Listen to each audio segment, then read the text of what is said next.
Story 11 of Christmas Eve and Christmas Day, 10 Christmas Stories by Edward Everett Hale. Recording is in the public domain. Story 11, The Same Christmas in Old England and New. The first Christmas in New England was celebrated by some people who tried as hard as they could not to celebrate it at all. But looking back on that year, 1620, the first year when Christmas was celebrated in New England, I cannot find that anybody got up a better fête than did those Lincolnshire weavers and ploughmen who had got a little taste of Dutch firmness, and resolved on that particular day that whatever else happened to them, they would not celebrate Christmas at all. Here is the story as William Bradford tells it. The 16th day the wind came fair, and they arrived safe in this harbor, and afterwards took better view of the place, and resolved where to pitch their dwelling, and the 25th day began to erect the first house for common use to receive them and their goods. You see, dear reader, that when on any 21st or 22nd of December you give the children parched corn, and let them pull candy and swim candles in nutshells in honor of the landing of the forefathers, if by good luck you be of Yankee blood and do either of these praiseworthy things, you are not celebrating the anniversary of the day when the women and children landed, wrapped up in waterproofs, with the dog and John Carver in headpiece, and morion, as you have seen in many pictures. That all came afterward. Be cool and self-possessed, and I will guide you through the whole chronology safely, old style and new style, first landing and second landing, Sabbaths and Sundays, Carver's landing and Mary Chilton's landing, so that you shall know as much as if you had 15 ancestors, a cradle, a tankard, and an oak chest in the Mayflower, and you shall come out safely and happily at the first Christmas Day. Know then that when the poor Mayflower at last got across the Atlantic, Massachusetts stretched out her right arm to welcome her, and she came to anchor as early as the 11th of November in Provincetown Harbor. This was the day when the compact of the cabin of the Mayflower was signed, when the fiction of the social compact was first made real. Here they fitted their shallop, and in this shallop on the 6th of December 10 of the Pilgrims and 6 of the ship's crew sailed on their exploration. They came into Plymouth Harbor on the 10th, rested on Watson's Island on the 11th, which was Sunday, and on Monday, the 12th, landed on the mainland, stepping on Plymouth Rock and marching inland to explore the country. Add now 9 days to this date for the difference then existing between old style and new style, and you come upon the 21st of December, which is the day you ought to celebrate as Forefathers' Day.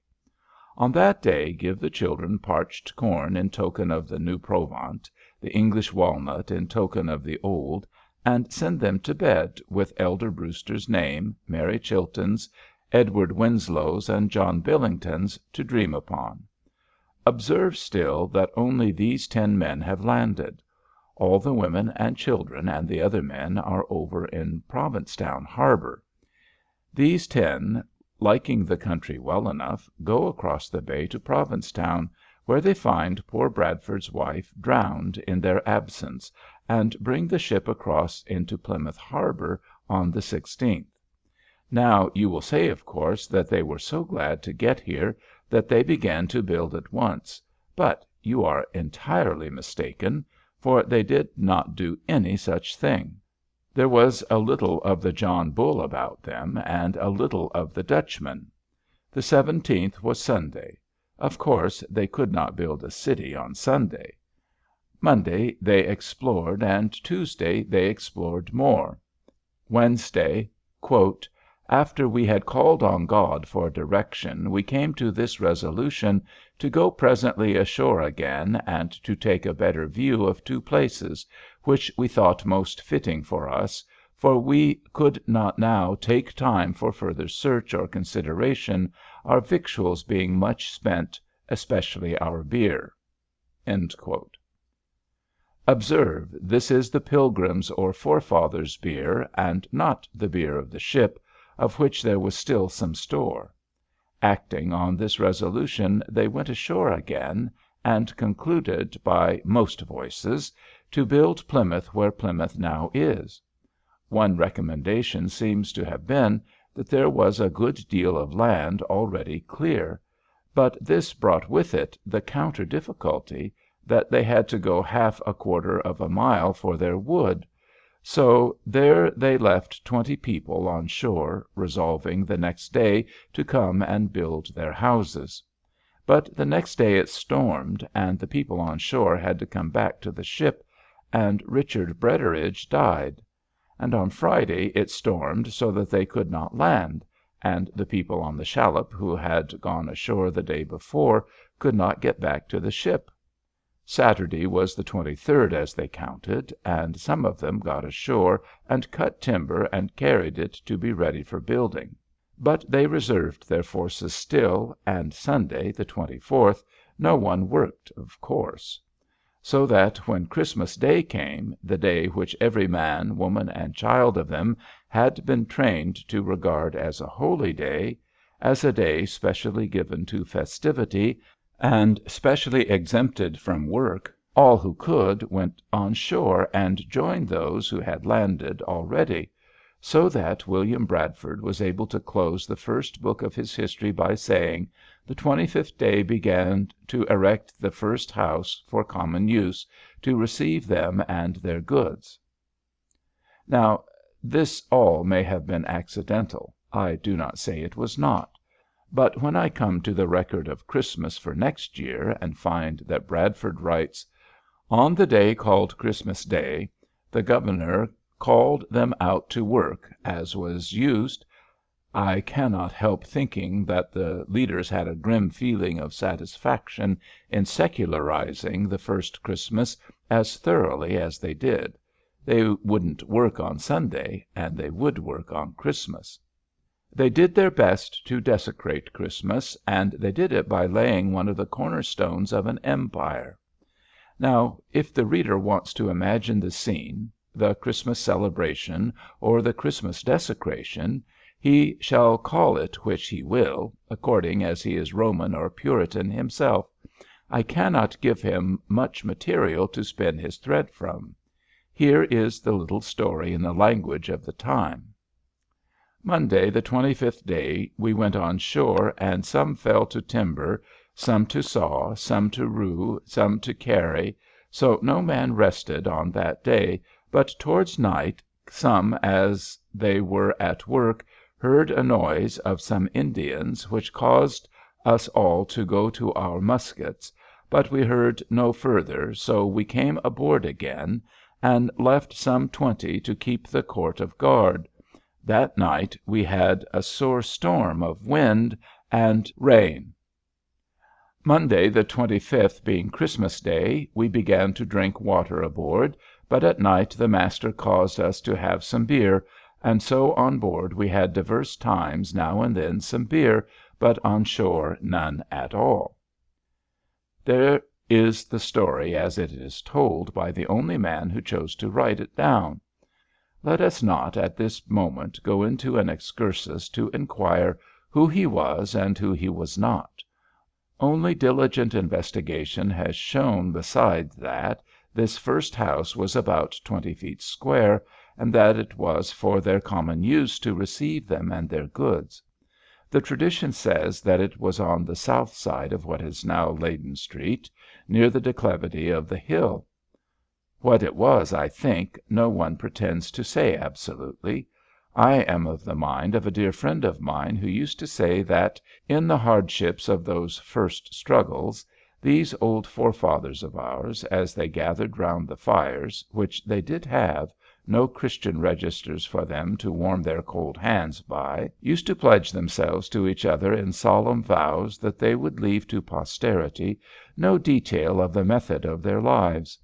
Posterity should not make pictures out of them, or, if it did, should make wrong ones, which accordingly posterity has done.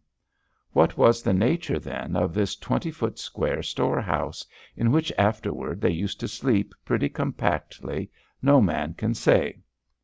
Dr. Young suggests a log cabin, but I do not believe that the log cabin was yet invented. I think it is more likely that the Englishmen rigged their two-handled saws, after the fashion known to readers of Sandford and Merton in an after age, and made plank for themselves. The material for imagination, as far as costume goes, may be got from the back of a $50 national bank note, which the well endowed reader will please to take from his pocket, or from a roll of Lorillard's tobacco at his side, on which he will find the good reduction of Weir's admirable picture of the embarkation. Or if the reader has been unsuccessful in his investment in Lorillard, he will find upon the back of the $1 bank note a reduced copy of the fresco of the Landing in the Capitol, which will answer his purpose equally well. 40 or 50 Englishmen, in hats and doublets and hose of that fashion, with those odd English axes that you may see in your Æsop's Fable illustrations, and with their double-handled saws, with a few beetles and store of wedges, must make up your tableau, dear reader. Make it vivant, if you can. To help myself in the matter, I sometimes group them on the bank there just above the brook. You can see the place to-day, if it will do you any good, at some moment when the women have come ashore to see how the work goes on, and remembering that Mrs. Hemans says they sang, I throw the women all in a chorus of soprano and contralto voices on the left, Mrs. Winslow and Mrs. Carver at their head, Mrs. W. as prima assoluta soprano, and Mrs. Carver as prima assoluta contralto. I range on the right the men with W. Bradford and W. Brewster as leaders, and between, facing us, the audience, who are lower down in the valley of the brook. I place Giovanni Carver, tenor, and Adorador Winslow, basso, and have them sing in the English dialect of their day, Suoni la tromba, Carver waving the Red Cross flag of England, and Winslow swinging a broadaxe above his head in similar revolutions. The last time I saw any Puritans doing this at the opera, one had a star-spangled banner and the other an Italian tricolor, but I am sure my placing on the stage is more accurate than that. But I find it very hard to satisfy myself that this is the correct idealization. Yet Mrs. Hemans says the songs were songs of lofty cheer, which precisely describes the duet in Puritani.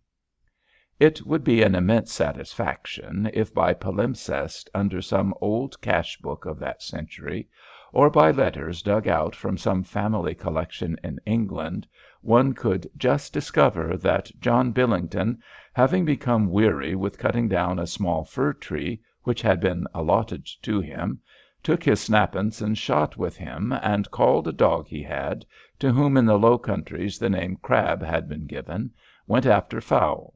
Crossing the brook and climbing up the bank to an open place which was there, he found what had been left by the savages of one of their gardens, and on the ground, picking at the stalks of the corn, a flock of large black birds such as he had never seen before. His dog ran at them and frightened them, and they all took wing heavily, but not so quick but that Billington let fly at them, and brought 2 of them down, one quite dead, and one hurt so badly that he could not fly. Billington killed them both and tied them together, and following after the flocks had another shot at them, and by a good providence hurt 3 more. He tied 2 of these together and brought the smallest back to us, not knowing what he brought, being but a poor man and ignorant. He is but a lazy fellow, and was sore tired with the weight of his burden, which was nigh 40 pounds.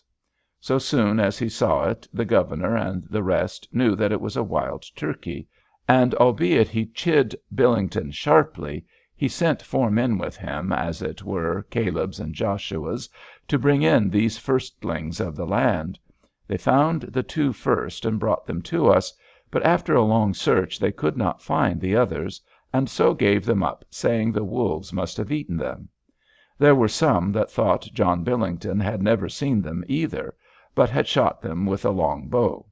Be this as it may, Mistress Winslow and the other women stripped them they had, cleaned them, spitted them, basted them, and roasted them, and thus we had fresh fowl to our dinner.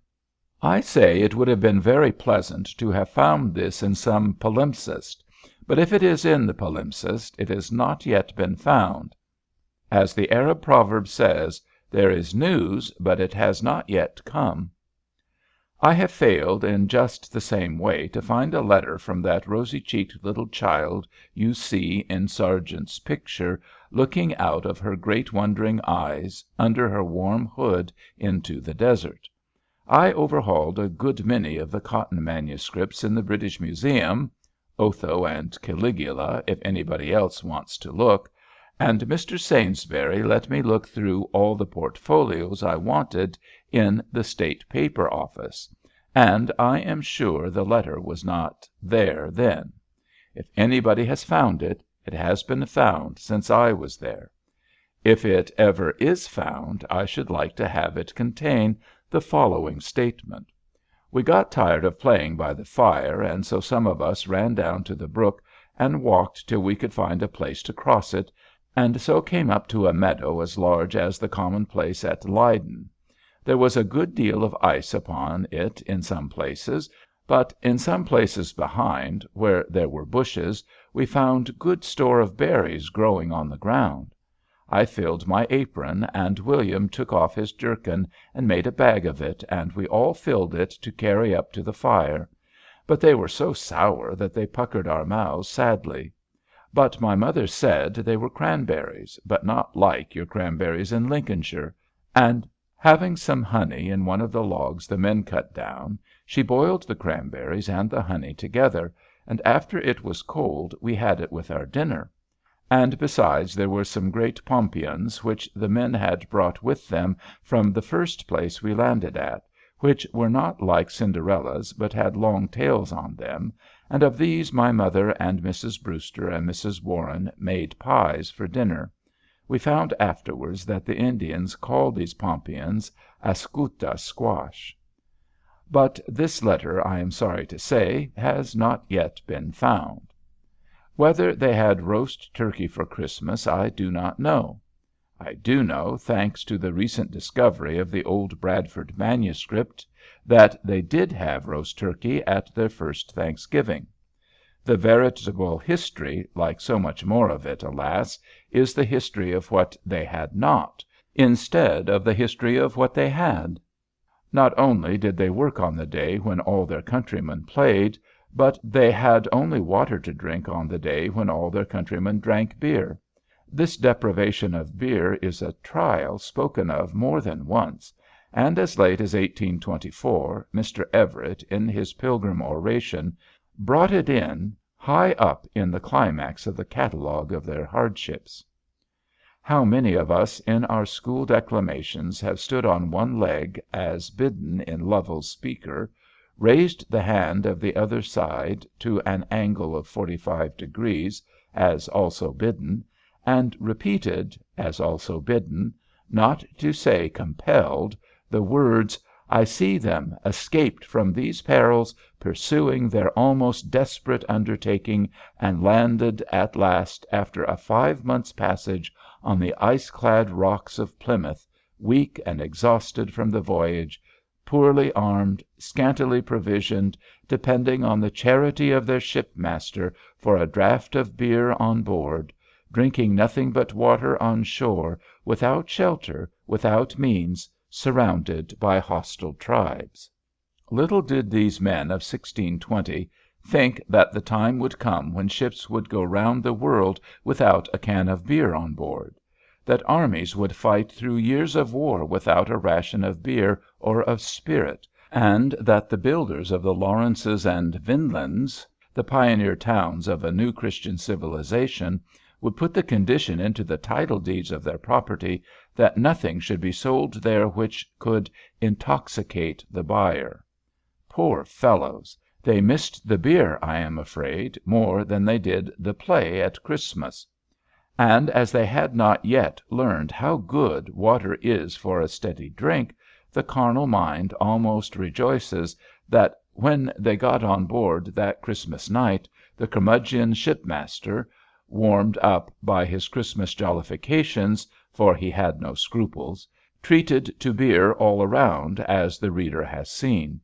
With that tankard of beer, as those who went on board filled it, passed it, and refilled it, ends the history of the first Christmas in New England. It is a very short story, and yet it is the longest history of that Christmas that I have been able to find. I wanted to compare this celebration of Christmas, grimly intended for its desecration, with some of the celebrations which were got up with painstaking intention. But, alas, pageants leave little history, after the lights have smoked out, and the hangings have been taken away. Leaving, for the moment, King James's Christmas and Englishmen, I thought it would be a pleasant thing to study the contrast of a Christmas in the countries where they say Christmas has its most enthusiastic welcome. So I studied up the war in the Palatinate. I went into the chronicles of Spain, where I thought they would take pains about Christmas. I tried what the men of La Religion, the Huguenots, were doing at Rochelle, where a great assembly was gathering. But Christmas Day would not appear in memoirs or annals. I tried Rome and the Pope, but he was dying, like the King of Spain, and had not, I think, much heart for pageantry. I looked in at Vienna, where they had all been terribly frightened by Bethlem Gabor, who was a great Transylvanian prince of those days, a sort of successful Kossuth, giving much hope to beleaguered Protestants farther west, who, I believe, thought for a time that he was some sort of seal or trumpet, which, however, he did not prove to be. At this moment of time he was retreating, I am afraid, and at all events did not set his historiographer to work describing his Christmas festivities. Passing by Bethlem Gabor, then, and the rest, from mere failure of their chronicles to make note of this Christmas as it passed, I returned to France in my quest. Louis XIII. Was at this time reigning with the assistance of Luynes, the short-lived favorite who preceded Richelieu. Or it would perhaps be more proper to say that Luynes was reigning under the name of Louis XIII. Louis XIII. Had been spending the year in great activity, deceiving, thwarting, and undoing the Protestants of France. He had made a rapid march into their country, and had spread terror before him. He had had mass celebrated at Navarreux, where it had not been seen or heard in 50 years. With Bethlem Gabor in the ablative, with the Palatinate quite in the vocative, these poor Huguenots were outwitted and outgeneraled, and Brewster and Carver freezing out there in America, the reformed religion seems in a bad way to one looking at that Christmas. From his triumphal and almost bloodless campaign, King Louis returns to Paris, and there, says Bassompierre, he celebrated the fêtes this Christmas. So I thought I was going to find in the memoirs of some gentleman at court, or unoccupied mistress of the robes, an account of what the most Christian king was doing, while the blisters were forming on John Carver's hands, and while John Billington was, or was not, shooting wild turkeys on that eventful Christmas Day. But I reckoned without my king.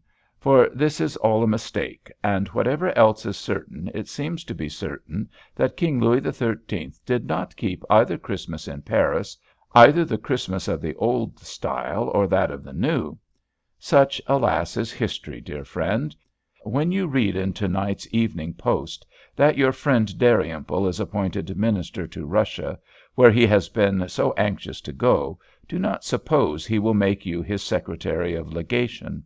Alas, no, for you will read in to morrow's Times that it was all a mistake of the telegraph, and that the despatch should have read O'Shaughnessy, where the despatch looked like Dalrymple.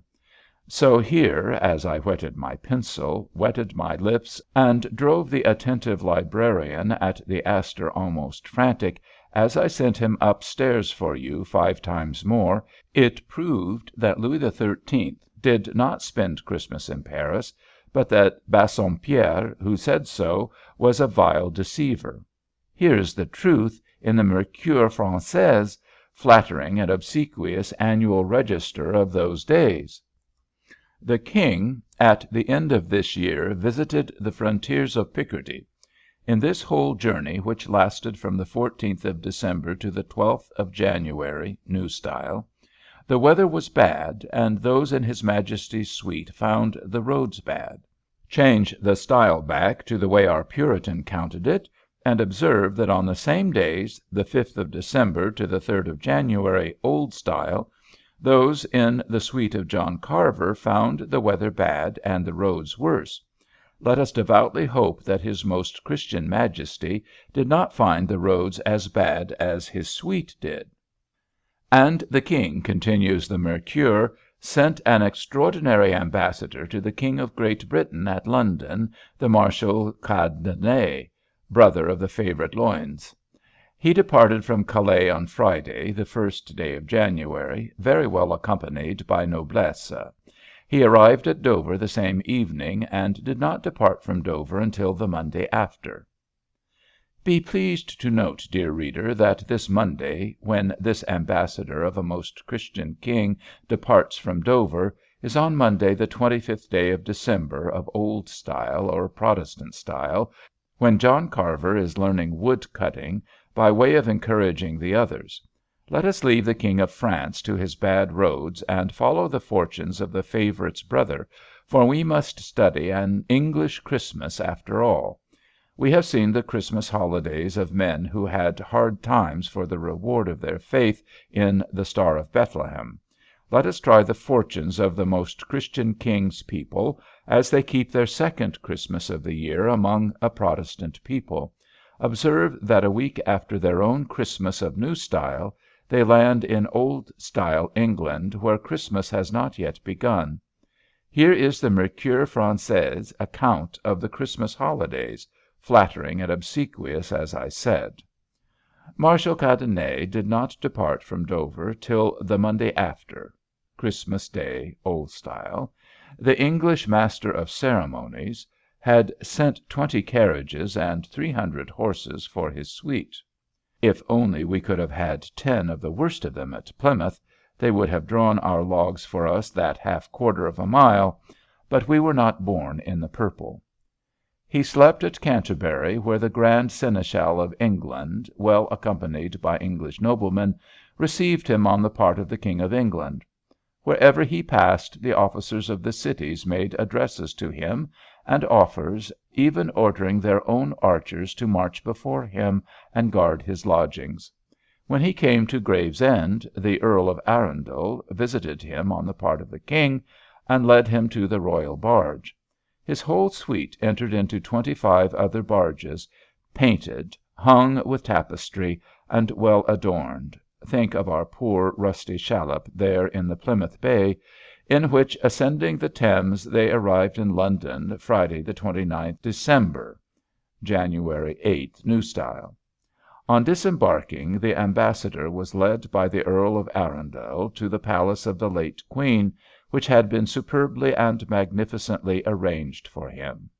The day was spent in visits on the part of His Majesty the King of Great Britain, of the Prince of Wales his son, and of the ambassadors of kings and princes residing in London. So splendidly was he entertained, that they write that on the day of his reception he had 4 tables with 50 covers each, and that the Duke of Lennox, Grand Master of England, served them with magnificent order. The following Sunday, which we could not spend on shore, he was conducted to an audience by the Marquis of Buckingham. For shame, Jamie, an audience on Sunday, what would John Knox have said to that? Where the French and English nobility were dressed as for a great feast day. The whole audience was conducted with great respect, honour, and ceremony. The same evening the King of Great Britain sent for the Marshal by the Marquis of Buckingham and the Duke of Lennox, and his Majesty and the Ambassador remained alone for more than 2 hours, without any third person hearing what they said. The following days were all receptions, banquets, visits, and hunting parties, till the embassy departed. That is the way history gets written by a flattering and obsequious court editor or organ at the time. That is the way, then, that the dread sovereign of John Carver and Edward Winslow spent his Christmas holidays, while they were spending theirs in beginning for him an empire. Dear old William Brewster used to be a servant of Davison's in the days of good Queen Bess. As he blows his fingers there in the 20-foot storehouse before it is roofed, does he tell the rest sometimes of the old wassail at court, and the Christmas when the Earl of Southampton brought Will Shakespeare in. Perhaps those things are too gay. At all events, we have as much fuel here as they have at St. James. Of this precious embassy, dear reader, there is not a word, I think, in Hume or Lingard or the Pictorial, still less, if possible, in the abridgments. Would you like, perhaps, after this truly elegant account thus given by a court editor, to look behind the canvas and see the rough ends of the worsted? I always like to. It helps me to understand my morning Advertiser or my Evening Post, as I read the editorial history of to day. If you please, we will begin in the domestic state papers of England, which the good sense of somebody, I believe kind Sir Francis Palgrave, has had opened for you and me and the rest of us. Here is the first notice of the embassy. December 13, letter from Sir Robert Naunton to Sir George Calvert. The King of France is expected at Calais. The Marshal of Cadenet is to be sent over to calumniate those of the religion, that is the Protestants, and to propose Madame Henrietta for the Prince. So they knew, it seems, 10 days before we started what we were coming for. December 22, John Chamberlain to Sir Dudley Carleton. In spite of penury, there is to be a masque at court this Christmas. The King is coming in from Theobalds to receive the French ambassador, Marshal Cadenet, who comes with a suite of 400 or 500. What this masque? Could not Mr. Payne Collier find up the libretto, perhaps? Was it Faith, Valor, Hope, and Love founding a kingdom, perhaps? Faith with a broadaxe, Valor and Hope with a 2-handled saw, while Love dug post holes and set up timbers? Or was it a less appropriate masque of King James' devising? December 25. This is our day. Francis Williford's Governor of Dover Castle to Lord Zouch, Warden of the Cinque Ports. A French ambassador has landed with a great train. I have not fired a salute, having no instructions, and declined showing them the fortress. They are entertained as well as the town can afford. Observe, we are a little surly. We do not like the French king very well, our own king's daughter being in such straits yonder in the Palatinate. What do these papists here? That is the only letter written on Christmas Day in the English domestic archives for that year. Christmas is for frolic here, not for letter writing, nor house building, if one's houses be only built already. But on the 27th, Wednesday, Lord Arundel has gone to meet the French ambassador at Gravesend. And a very pretty time it seems they had at Gravesend, when you look on the back of the embroidery. Arundel called on Cadenet at his lodgings, and Cadenet did not meet him till he came to the stair-head of his chamber door, nor did he accompany him further when he left. But Arundel was even with him the next morning. He appointed his meeting for the return call in the street, and when the barges had come up to Somerset House, where the party was to stay, Arundel left the ambassador telling him that there were gentlemen who would show him his lodging. The king was so angry that he made Cadenet apologize. Alas for the court of Governor John Carver on this side, 4 days old to day, if Massasoit should send us an ambassador! We shall have to receive him in the street, unless he likes to come into a palace without a roof. But fortunately he does not send till we are ready. The domestic archives give another glimpse. Dec. 30. Thomas Locke to Carleton. The French ambassador has arrived at Somerset House with a train so large that some of the seats at Westminster Hall had to be pulled down to make room at their audience. And in letters from the same to the same of January 7 are accounts of entertainments given to the ambassador at his first audience on that Sunday, on the 4th at Parliament House, on the 6th at a masque at Whitehall, where none were allowed below the rank of a baron, and at Lord Doncaster's entertainment, where 6,000 ounces of gold are set out as a present, says the letter, but this I do not believe. At the Hampton entertainment and at the masque there were some disputes about precedency, says John Chamberlain in another letter. Dear John Chamberlain, where are there not such disputes? At the masque at Whitehall, he says, a Puritan was flouted and abused, which was thought unseemly, considering the state of the French Protestants. Let the Marshal come over to Governor John Carver's court and see one of our masques there, if he wants to know about Puritans. At Lord Doncaster's house the feast cost £3,000, besides £300 worth of ambergris used in the cooking. Nothing about that 6,000 ounces of gold. The ambassador had a long private interview with the king. It is thought he proposed Madame Henrietta for the prince. He left with a present of a rich jewel. He requested liberation of all the imprisoned priests in the 3 kingdoms, but the answer is not yet given. By the 11th of January the embassy had gone, and Thomas Locke, says Cadenet, received a round answer about the Protestants. Let us hope it was so, for it was nearly the last, as it was. Thomas Murray writes that he proposed a match with France, a confederation against Spanish power, and asked his Majesty to abandon the rebellious princes, but he refused unless they might have toleration. The ambassador was followed to Rochester for the debts of some of his train, but got well home to Paris and New Style. And so he vanishes from English history. His king made him Duke of Chaulnes and Peer of France, but his brother, the favourite, died soon after, either of a purple fever or of a broken heart, and neither of them need trouble us more.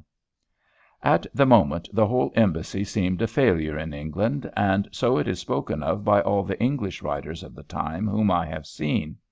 There is a flaunting French ambassador come over lately, says Howell, and I believe his errand is naught else but compliment. He had an audience 2 days since, where he, with his train of ruffling, long-haired messieurs, carried himself in such a light garb that after the audience the king asked my lord's keeper Bacon what he thought of the French ambassador. He answered that he was a tall, proper man. I, his Majesty, replied, but what think you of his headpiece? Is he a proper man for the office of an ambassador? Sir, said Bacon, tall men are like houses of 4 or 5 stories, wherein commonly the uppermost room is worst furnished. Hard this on us poor 6-footers. One need not turn to the biography after this to guess that the philosopher was 5 feet 4. I think there was a breeze, and a cold one, all the time, between the embassy and the English courtiers. I could tell you a good many stories to show this, but I would give them all for one anecdote of what Edward Winslow said to Madame Carver on Christmas evening.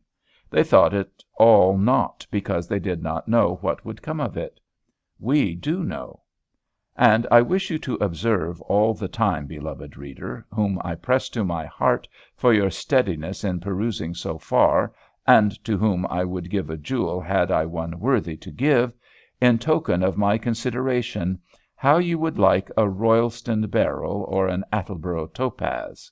I wish you to observe, I say, that on the Christmas tide, when the forefathers began New England, Charles and Henrietta were first proposed to each other for that fatal union, Charles, who was to be Charles I., and Henrietta, who was to be mother of Charles II. and James II. So this was the time when were first proposed all the precious intrigues and devisings which led to Charles II., James II., James III., so called, and our poor friend the Pretender. Civil War, Revolution, 1715, 1745, Preston Pans, Falkirk, and Culloden, all are in the dispatches Cadenet carries ashore at Dover, while we are hewing our timbers at the side of the brook at Plymouth, and making our contribution to Protestant America. On the one side, Christmas is celebrated by 50 outcasts chopping wood for their fires, and out of the celebration springs an empire. On the other side, it is celebrated by the noblesse of 2 nations and the pomp of 2 courts, and out of the celebration spring 2 civil wars, the execution of 1 king and the exile of another, the downfall twice repeated of the royal house, which came to the English throne under fairer auspices than ever. The whole, as we look at it, is the tale of ruin. Those are the only 2 Christmas celebrations of that year that I have found anywhere written down. You will not misunderstand the moral, dear reader, if indeed you exist. If at this point there be any reader beside him who corrects the proof. Sublime thought of the solemn silence in which these words may be spoken. You will not misunderstand the moral. It is not that it is better to work on Christmas than to play. It is not that masks turn out ill, and that those who will not celebrate the great anniversaries turn out well. God forbid! It is that these men builded better than they knew, because they did with all their heart and all their soul the best thing that they knew. They loved Christ and feared God, and on Christmas Day did their best to express the love and fear. And King James and Cadenet, did they love Christ and fear God? I do not know. But I do not believe, nor do you believe, that the mask of the one, or the embassy of the other, expressed the love, or the hope, or the faith of either. So it was that John Carver and his men, trying to avoid the celebration of the day, built better than they knew indeed, and in their faith laid a cornerstone for an empire. And James and Cadenet, trying to serve themselves, forgetful of the spirit of the day as they pretended to honor it, were so successful that they destroyed a dynasty. There is moral enough for our truer Christmas holidays as 1867 leads in the new-born sister. End of Story 11. End of Christmas Eve and Christmas Day, 10 Christmas Stories by Edward Everett Hale.